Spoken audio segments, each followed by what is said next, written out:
En ese sermón encontramos el programa de Jesús de Nazaret para su pueblo.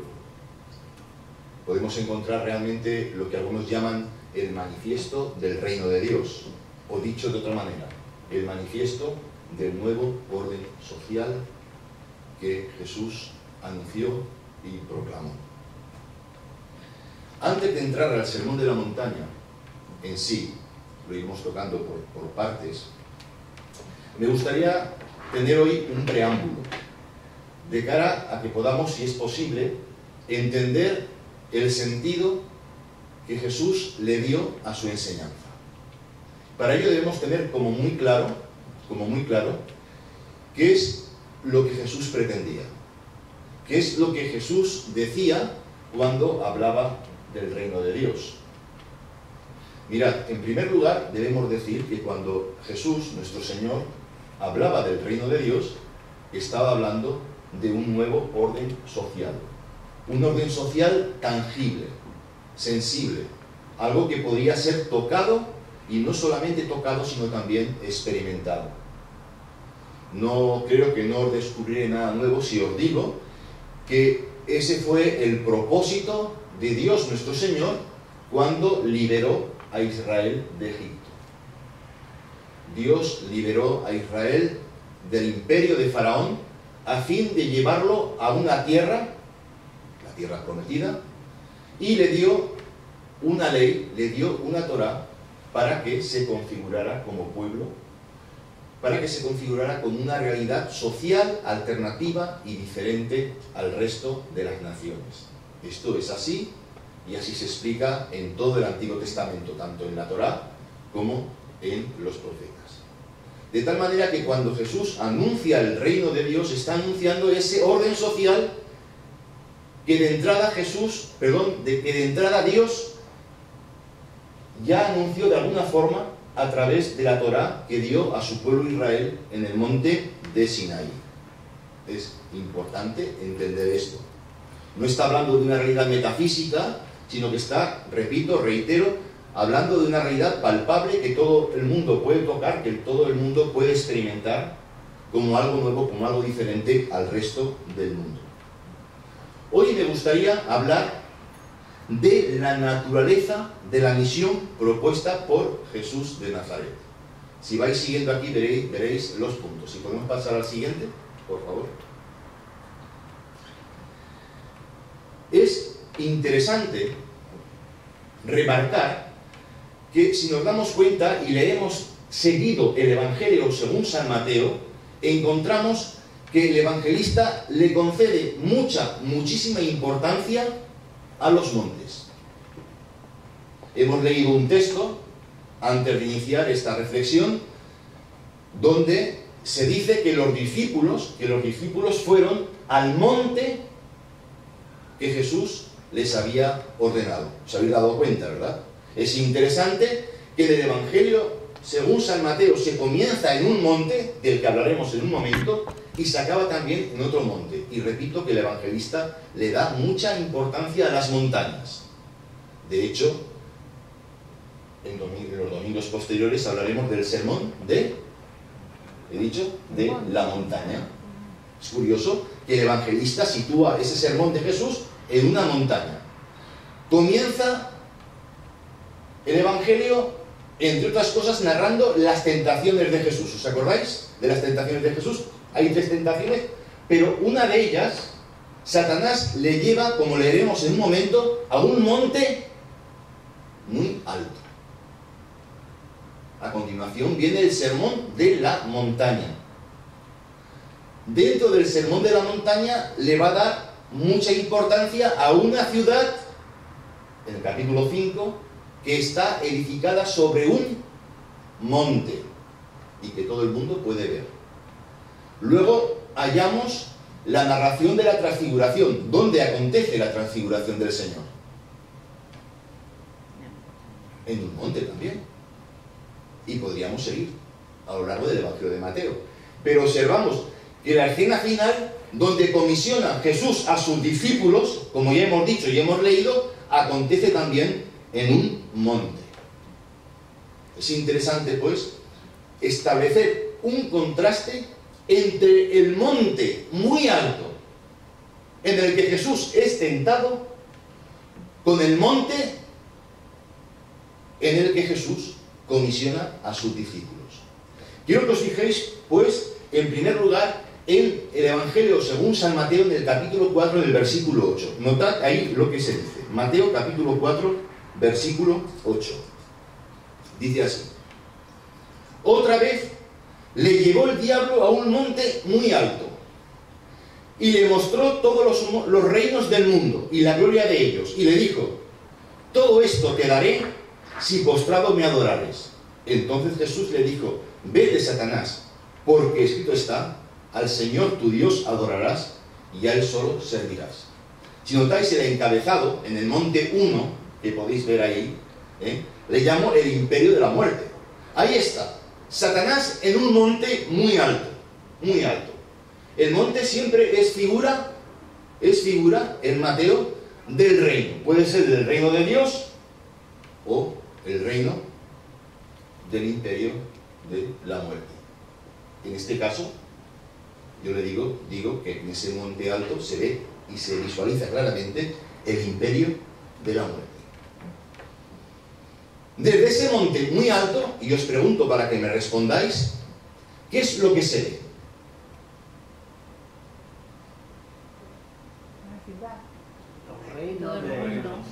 Los reinos y su gloria. Los reinos y su gloria. Cuando hablamos de reino, ¿de qué estamos hablando?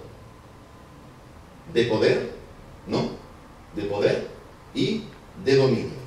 Lo que se vislumbra desde ese monte alto donde está esa figura emblemática que es Satanás, lo que se vislumbra son los reinos, los diferentes reinos de la tierra, el poder y el dominio que rige este mundo.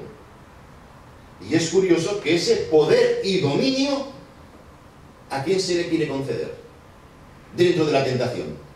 A Jesús de Nazaret. Todo esto te daré, todos estos reinos te daré, si postrado me adoras. Ahora es curioso, ¿verdad? Bueno, no es curioso, es que está hecho con toda la intencionalidad. ¿De quién son esos reinos y esa gloria? Dios. De Dios. Sí, seguro. Del diablo. Seguro. Del diablo, de Satanás. Lo ve y le dice: esto todo te lo voy a dar. Para poder dártelo, Jesús, tú tienes que hacer una cosa. Es someterte a mi dominio. Si postrado me adorares. Ahora es curioso que, salvando las distancias y los tiempos, que esa figura, Satanás, no va a hacer una consulta con los reinos de este mundo a fin de preguntarles si quieren o no quieren a Jesús de Nazaret. ¿O sí? No. Tampoco Satanás está ahí a través de unas elecciones democráticas. Está poder y dominio. Es decir, él tiene todo el poder, tiene todo el derecho de dar a Jesús por decreto ley todos los reinos del mundo. Todos los reinos del mundo. No sé si os dais cuenta. Pero aquí no se apela a la convicción, no se apela a la pasión, no se apela a la voluntad, sino que se apela al ordeno y mando. Si tú me adoras, yo te voy a dar lo que te puedo dar porque es mío: los reinos de este mundo y su gloria. Ese es el primer monte. No quiero decir más porque quiero hacer un contraste, establecer un contraste entre ese primer monte y el último monte que hemos visto. Fijaos en la siguiente viñeta. En Mateo 28, versículos del 16 al 20. Hemos dicho que también hay un monte, ¿verdad? Ahí están los 11 discípulos. ¿Y quién? Y Jesús, nuestro Señor. Ahora, lo de Jesús es un contrapoder, realmente. Porque curiosamente, mientras en el primer monte esa figura a la que se llama Satanás, lo que muestra son reinos, desde ese otro monte, ¿qué es lo que se ve? ¿Se ven reinos o no? ¿Qué se ve? Se ven pueblos, se ven naciones. Pero esos pueblos y esas naciones no están estructurados a través del poder y del dominio. Son pueblos, no reinos, son pueblos. Y Jesús les dice a los suyos, ¿qué cosa? Que vayan entre los pueblos y ¿qué? ¿Y qué deben hacer? Discípulos. Discípulos, enseñar. Ahora, es interesante, porque si en el primer caso lo que se ofrece es, si tú me adoras, te lo doy por decreto ley, y te doy reinos y gloria, aquí no aparece nada de esto, sino lo que aparece son pueblos, son diferentes etnias, entre las que, a fin de proponer a través de lo que Jesús les ha enseñado, un nuevo orden social, una nueva manera de vivir. Una manera de vivir, un orden social que no se impone por decreto ley, sino que os ofrece desde la libertad y para la libertad del ser humano. No sé si os dais cuenta del contraste que se establece entre ambas cosas. Bien, entre medio de esto, la siguiente por favor, encontramos otra cosa que me interesa subrayar, y es la ciudad sobre un monte.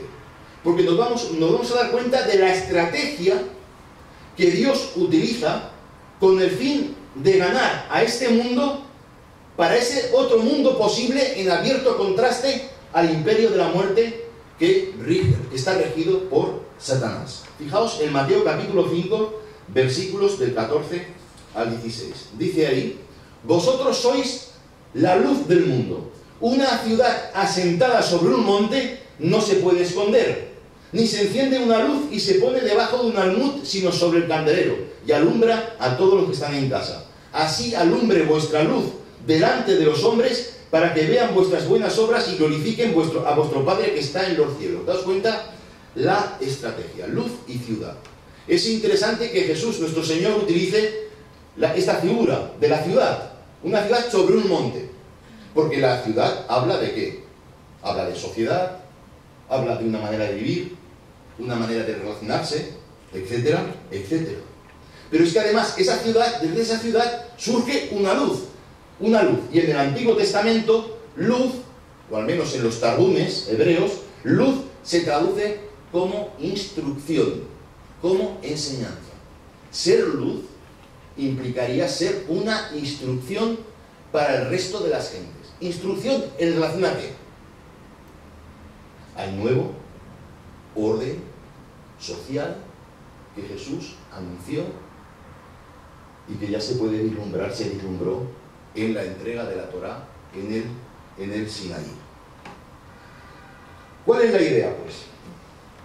La idea sería, según entiendo yo el Evangelio y la estrategia que siguen los discípulos de Jesús, es crear ciudades, entendedme bien, crear ciudades en nuestro mundo, a fin de que esas ciudades sean una luz, ciudades entrecomilladas, ciudades que sean una luz, que sean una instrucción en relación a lo que Dios pretende con todo el mundo, con todo el orden. Esas ciudades, sí, estamos en lo cierto, son las comunidades cristianas. Ahora os cuenta pues que ahí en el versículo 16 hay un verbo muy importante.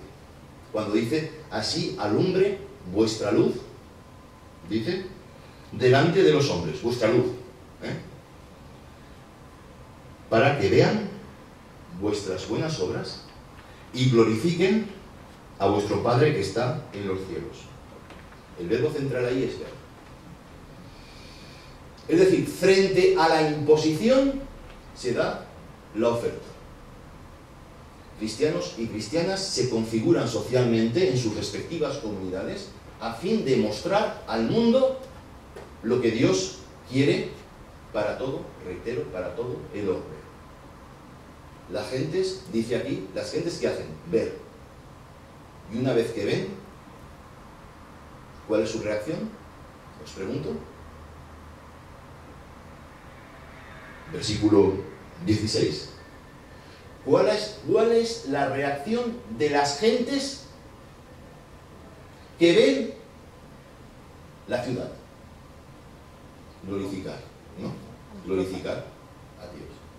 ¿Sabéis? Eso en Mateo y en buena ley, glorificar, cuando alguien glorifica a Dios, lo que implica es que se adhiere desde la libertad a su proyecto.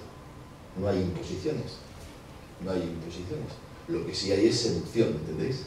Seducción. Vean vuestras buenas obras y glorifiquen a vuestro Padre que está en los cielos. ¿Qué quiero decir con todo esto? Sencillamente, que la misión del pueblo de Dios, según el Evangelio de Mateo, es constituirse